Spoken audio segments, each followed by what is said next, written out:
প্রিয় মুসলিম ভাই সকল, আপনাদের সম্মুখে যে বিষয়টি নিয়ে দাঁড় হয়েছি সেটি হচ্ছে যে আমরা যে পাপগুলো করি, যে অপরাধগুলো করি থাকি, যেগুলো কাজ আমাদের দ্বারা হয়ে থাকে সেগুলো আমরা উপলব্ধি করি না যে এটা আমাদের দ্বারা ভুল হচ্ছে। কয়েকটি বিষয় ইনশাআল্লাহ উল্লেখ করব, আমার তৌফিকি ইল্লা বিল্লাহ। প্রিয় মুসলিম ভাই সকল, প্রথমে আমরা জানবো আল্লাহ সুবহানাহু ওয়া তাআলা আমাদেরকে কেন সৃষ্টি করেছেন। আল্লাহ সুবহানাহু ওয়া তাআলা কোরআনুল কারীমের মধ্যে বলেন, ওমা খালাকতুল জিন্না ওয়াল ইনসা ইল্লা লিয়াবুদুন, আমি মানুষ এবং জিনকে সৃষ্টি করেছি আমার ইবাদতের জন্য। একটা উদাহরণ দেই এভাবে যে আপনার বাবা মা আপনাকে জন্ম দিল, শিক্ষা দিল, খাওয়ালো, পড়ালো, তার একটা উদ্দেশ্য রয়েছে, আশা রয়েছে, আকাঙ্ক্ষা রয়েছে। আপনার বাবা মা আপনাকে পড়ালো, ছোট থেকে খাইয়ে পড়িয়ে মানুষ করলো, আপনার বাবা মার একটা আশা রয়েছে, আকাঙ্ক্ষা রয়েছে যে আমার সন্তান আমার সঙ্গে ভালো আচরণ, ভালো ব্যবহার করবে। আপনার বাবা মার আশা এই। অনুরূপ আপনার বাবা মার, আমার বাবা মার যদি আশা এই হয়ে থাকে, তাহলে আমাদেরকে যে সৃষ্টি করেছে, আমাদেরকে যে খাওয়াই পড়াই, তিনারও কোনো মাকসাদ রয়েছে, উদ্দেশ্য রয়েছে যে আমাদেরকে কেন সৃষ্টি করেছেন, তিনার কি উদ্দেশ্য রয়েছে। अल्लाह बोलছেন, ওমা খালাকতুল জিন্না ওয়াল ইনসা ইল্লা লিয়াবুদুন, हमने जिन और इंसानों को पैदा किया है हमारे इबादत के लिए, और আমি মানুষ এবং জিনকে সৃষ্টি করেছি আমার ইবাদতের জন্য।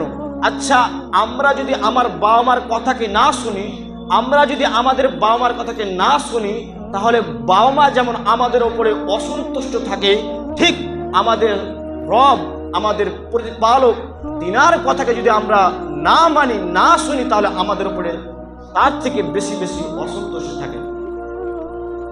প্রিয় মুসলিম ভাই সকল, আমরা যে অপরাধগুলো করে থাকি অহরহ, যেগুলোকে আমরা মনে করি না যে এগুলো আমাদের দ্বারা পাপ হচ্ছে, তার মধ্যে একটা বিষয় এই যে আমরা জুমার দিন মসজিদে উপস্থিত হই, মসজিদে আসি, কেউ কেউকে দেখা যায় এই যে তারা এসে বসে যায়। প্রথমত আপনাদের আমাদের ভুল হয়ে এই থাকে যে মসজিদে এসে আমরা বসে পড়ি, প্রথম আমরা এটা করে থাকি।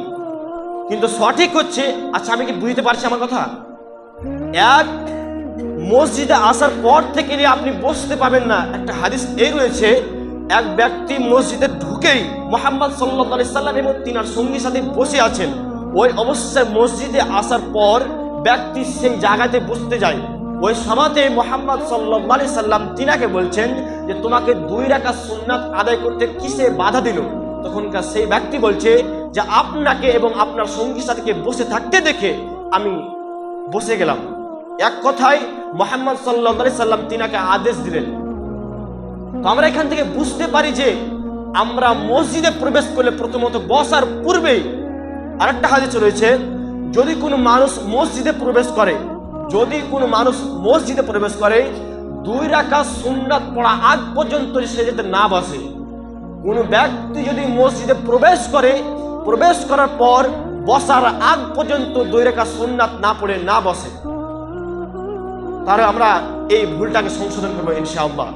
যাই হোক, আমরা দেখতে পাচ্ছি যে অনেকে রয়েছে যে মসজিদে প্রবেশ করার পর বসে যাচ্ছে, এটা আমাদের দ্বারা ভুল হচ্ছে। আল্লাহ তাআলা আমাদেরকে সঠিক বুঝ দান করুন।